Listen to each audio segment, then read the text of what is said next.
7년간 기밀을 팔아넘긴 정보사 공무원 수사 결과 중간 수사 결과가 나왔는데 참 돈 몇 푼에 고작 돈 몇 푼에 목숨 걸고 공작 활동, 정보 활동을 펼치던 우리 블랙 요원들의 신상을 중국에게 팔아넘긴 것으로 드러났습니다. 처음에는 내 노트북이 해킹당한 거다 라며 혐의를 부인하던 그 군무원이 수사 결과 결국 범행을 실토했습니다. 그런데 너무나도 기가 막힌 건 이 양태가 중국의 요원에게 군사 기밀을 넘긴 것이고 그 중국의 요원이 북한에게 넘겨준 거라 간첩죄를 적용할 수 없다라고 합니다. 현재 상태에서는. 황당한 일입니다. 자, 일단 왜 우리 기밀, 특히나 은밀해야 할 블랙 요원의 신상까지 팔아넘겼냐? 돈 때문이었다는 겁니다. 무려 7년간 말입니다. 2017년 4월 중국 현지 공장만 접촉을 위해 출국했던 군무원, 팀장급 군무원이니까 베테랑이에요. 그런데 옌지공항에서 중국 정보요원에게 붙들려서 억류가 됐다고 합니다. 이 사람 주장은 한국에 있는 가족들을 잡고 협박을 했다라고 입장을 밝히고 있어서 해당 군무원의 입장도 전해드립니다. 그런데 그해 11월부터 본격적인 기밀 유출을 시작합니다. 무려 7년간 지속해왔습니다. 자, 돈을 받고 자료를 넘겼어요. 그래서 가족들을 상대로 협박받았다고 했지만 본인이 오히려 더 돈을 요구하는 대목도 있어서 과연 그 주장이 신빙성이 있을지에 대해선 재판을 봐야 될 것 같습니다. 블랙 요원 명단을 넘기고 그렇다고? 예? 블랙 요원 명단 넘기면 그 요원들 어떻게 되는지 뻔히 알면서도 넘긴 건 아니겠습니까? 돈 받고 넘겼다는 겁니다. 2019년 5월부터 차명 계좌를 1억 6천만 원을 수수했어요. 돈을 많이 받지도 않았어요. 블랙 요원 명단을 넘길 거였으면 500억은 받았어야죠. 얼마요? 1억 6천이요? 저거 다 해서 30건 해서 1억 6천이요? 이거 2019년 이전에 현찰로 받은 것은 합계가 안 된 금액이라고 합니다. 황당합니다. 황당합니다. 이러면 안 됩니다. 안영환 의원님. 네. 잠시 후에 저희가 또 다뤄보겠지만 간첩법은 북한으로만 한정이 돼 있어서 이게 전형적인 전직 제가 정보사 장교를 만나서 이 건 취재하고 있거든요. 네네. 전직 정보사 장교가 하는 말은 이거 전형적인 간첩법 적용을 회피하기 위한 우회라는 거예요. 네. 결국에 블랙 요원 신상 북한에게 넘겨줬잖아요. 중국 요원이. 그런데 간첩법 적용 좀 못해요. 이 국회가 손 놓고 방기하고 있는 겁니다. 이거. 일단 뭐 한동훈 대표도 이 관련 법을 제기를 한 적이 있는데요. 어찌됐든 중국은 현재 우리 적국이 아니지요. 북한만 적국으로 돼 있기 때문에 간첩죄를 적용할 수 없다. 뭐 우리 수차 이 방송에서 이야기했었습니다면은 외국 같은 데는 국가 정보를 딴 나라에 넘기면은 우리나라에 넘겨도 미국의 동맹국 우리나라에 넘겨도 처벌을 받습니다. 그리고 이제 미국에는 반역죄라는 게 있어요. 저는 이 사람, 이 군무원 이 사람은 반역자입니다. 국가에 반역을 하는 사람이에요. 이런 사람을 뭐 경미한 형법으로 처벌한다? 이건 말 안 되는 겁니다. 있을 수 없는 일이다. 있을 수 없는 일이죠. 반역자고 있을 수가 없는 짓을 하는 사람인데 게다가 돈을 받고 협박을 받았다는 것도 제가 보기엔 아마 사생활과 관련해서 협박을 받은 것 같습니다. 그런데 이 사람이 연병공항에 가서 우리 요원들을 이제 관리한 사람이었던 것 같아요. 관리하기 때문에 이제 접촉하러 갔다가 잡혀가지고 협박을 받았고 아마 사생활과 관련된 협박을 받았을 것이고 이제 협박을 받은 끝에 정보를 넘겨주면 돈을 주겠다니까 이제 그때부터는 거래가 돼버린 겁니다. 본인이 뭐 협박 받던 이제 핑계가 돼버린 거죠. 그 다음부터 이제 돈을 받기 시작해서 4억 원을 요구했는데 1억 6천여만 원밖에 못 받았다는 이런 이야기 아니겠습니까? 지금 이 군무원 같은 경우는 저는 영화에서나 볼 수 있는 사안이 지금 터졌습니다. 예. 우리가 뭐 미국 첩보 영화를 보면은 뭐 내부 있는 사람이 돈을 받고 넘긴다든지 우리나라에서는 설마 뭐 미국이나 다민족 국가인 미국이나 가능한 이야기겠다 싶었는데 대한민국에서 또 국군 정보사령부에서 사실 이제 우리나라의 대외 정보를 취급한 것은 크게 두 군데입니다.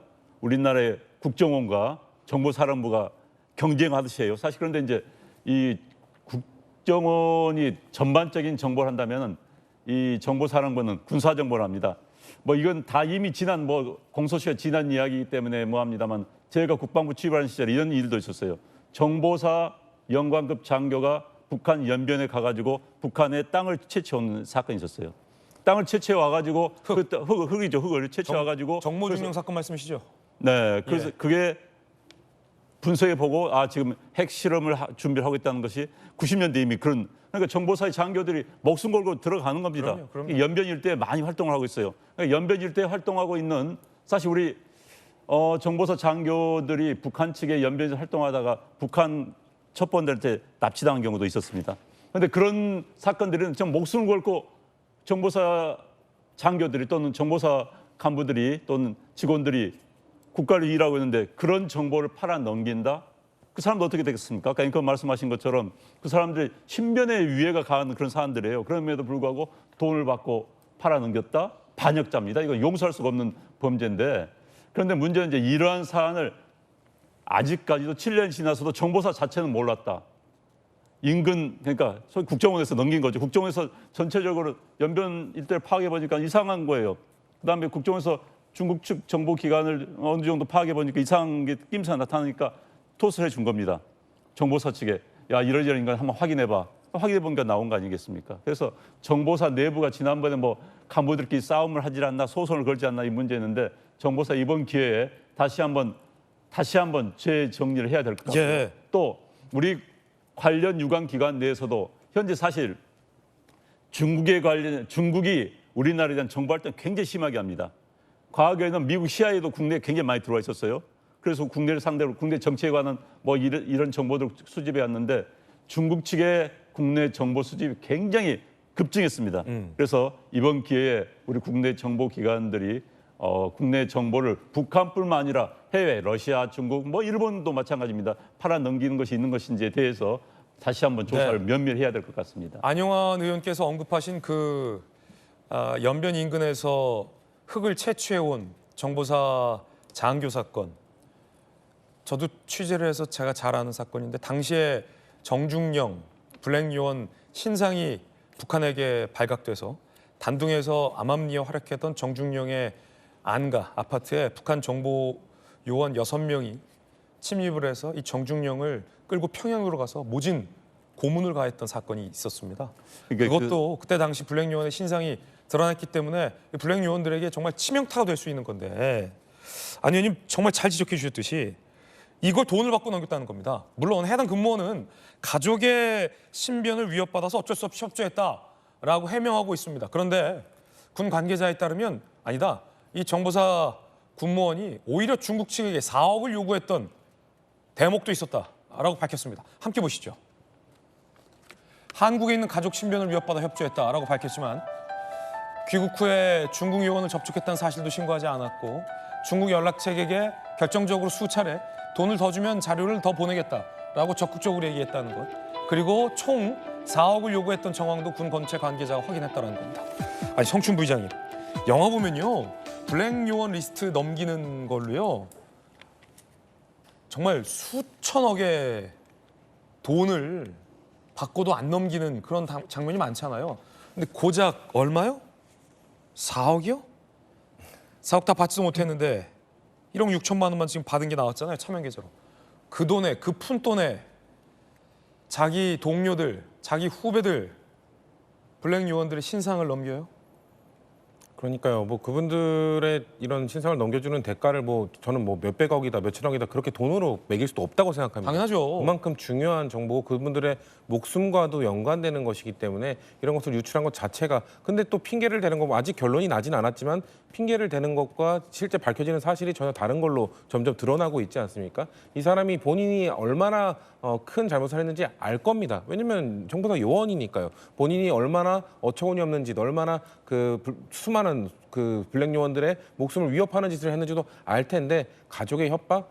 저는 결국 가족의 협박이 아니라 막 우리가 방금 본 것처럼 오히려 더 큰 돈을 이 사람은 이렇게 얘기할 것 같아요. 협박을 받아서 작은 돈밖에 받지 못했다. 뭐 이 정도로 얘기할 것 같은데 어처구니 없는 일이 벌어졌다라는 말씀을 드리고 싶고 근데 이 소식을 접하는 국민들은 이럴 것 같아요. 왜 간첩법을 만들지 않았느냐를 얘기를 할 것 같은데 그러니까 저는 이게 간첩법 얘기가 몇 달 전에 이슈가 한번 되지 않았습니까? 그때도 말씀을 여러 번 드렸었는데 결국 법원 행정처에서 이건 여야의 뭐 반대 찬성 이게 갈린 게 아닙니다. 결국 법원행정처의 입장에서 봤을 땐 법 체계상의 문제가 있을 수 있다라는 얘기를 했던 것이거든요. 왜냐하면 지금 이거는 군사기밀이 나간 건데 이 산업기술이 유출될 수도 있지 않습니까? 근데 산업기술과 관련돼서는 산업기술 유출 그 보호법이 있고 또 군사기밀은 군사기밀 보호법이 이미 있습니다. 그래서 법 체계상 간첩법을 새로 만드는 것이 체계상의 이런 정리가 좀 필요하다는 얘기를 했던 것이 법원행정처의 그 당시의 입장이었고, 그리고 단순히 적국을 외국으로 바꾸자 동맹국, 우방국 그리고 동맹국에 준하는 뭐 국가들, 적국과 그 준적국 이 국가들 사이에 전달할 수 있는 정보, 불법적으로 주는 건 당연히 안 되지만 네. 전달할 수 있는 정보의 수준 차이가 있기 때문에 이런 것도 정리해야 된다. 저는 이 정도 얘기면 법사위에서 충분히 논의하고 얘기해서 만들 수 있는 법이거든요. 예. 근데 국회가 제기를 못 하고 있는 거예요. 그렇죠. 그렇기 때문에 이거에 대한 사실 뭐 여야가 뭐 진보의 가치, 보수의 가치 때문에 충돌한 게 아니라 그냥 체계상의 법 체계상의 문제 때문에 이견이 생겼던 건데 이거를 해결할 의지가 양쪽 다 없었던 거죠. 양쪽 다 방기하고 있던 거죠. 왜냐하면 국회 안에서 정쟁하느라 뭔가 싸우느라 바빴기 때문에 네. 이거를 방치하고 있었던 건데, 이런 것들이 좀 통과가 됐다면 이 사람에 대해서 더 큰 처벌을 내릴 수 있었던 건데, 간첩죄도 적용할 수 있었던 건데, 그런 것이 적용 못하게 된 책임은 이 사람의 당연 근본적 죄를 저지른 이 사람의 책임도 있지만 정치권에서 이런 것들을 방기하고 이런 거 뭐 민생뿐만 아니라 이런 세세한 부분들, 국민 안전과 그 정보사 요원들의 불량 요원들의 안전과 관계된 법들조차도 제대로 챙기지 못한 저는 정치권의 책임이 있다는 말씀을 덧붙이고 싶습니다. 예. 간첩법 입법의 미비점 문제가 제기된 게 한 2주, 3주 됐는데 국회가 법사위가 국회 주도권을 쥐고 있는 민주당이 마음만 먹으면 그 사이에도 간첩법은 개정할 수 있었으리라 봅니다. 간첩죄를 적용하지 못한 게 이 법의 문제입니다. 함께 보시죠. 간첩죄 적용, 사건 이첩, 두 개의 기밀 넘어갔을 경우 가능성을 염두에 뒀지만 일반 이적죄를 적용했다는 겁니다. 북한과 명확한 연계성을 특정짓지 아직 못했기 때문에 간첩죄를 결국 적용하지 못했기 때문입니다. 거듭 말씀드리지만 지금이라도 여야가 맘만 먹으면 이 간첩법 바꿀 수 있습니다. 개인적인 생각이지만 김관섭 변호사님, 네. 법사위에서나 뭐 다른 상임위에서 뭐 친일 타령하지 말고 여야가 간첩법 맘만 먹으면 바꿀 수 있는 거 아닙니까? 쉽게? 지금 민주당이 친일 타령하고 그다음에 특검 탄핵 하다가 지금 22대 국회 지금 다 갔잖아요. 이제 의료개혁 문제가 나오니까 이제 그게 좀 잠잠해진 거예요. 그리고 이제 우리가 좀 이따 얘기했지만 딥페이크와 관련된 것들, 그런 것들 엄청나게 심각하잖아요. 과방에서 그런 거 하나도 안 다루고 맨 방송 쟁점 법안 하고요. 뭐 탄핵 얘기만 하다가 시간 다 보낸 거 아닙니까? 근데 그게 바로 민생이거든요. 그럼 설사 공격을 하고 쟁점 법안 한다 하더라도 민생 법안부터 마무리하고 그다음에 공격할 거 있으면 공격하고 그게 맞지 않습니까? 근데 이게 선후가 이제 바뀐 거예요. 그 이제 터지고 나니까 이런 문제가 계속 생기는 건데, 이제 이번 군 정보사와 관련된 것이 이제 여러 가지 문제점이 있는데, 이제 첫 번째는 우리가 이제 국민들이 분노할 것은 이제 간첩죄를 적용을 못 한다는 거죠. 왜냐하면 간첩은 적국인데 적국은 우리가 북한으로 돼 있다는 거 아닙니까? 근데 간첩죄를 적용하면 형량이 굉장히 높아요. 7년 이상, 사형, 무기까지 되거든요. 근데 일반 이적죄로 가면 3년 이상 또는 무기징역이에요. 이제 그렇기 때문에 이제 형량 차이가 굉장히 많다.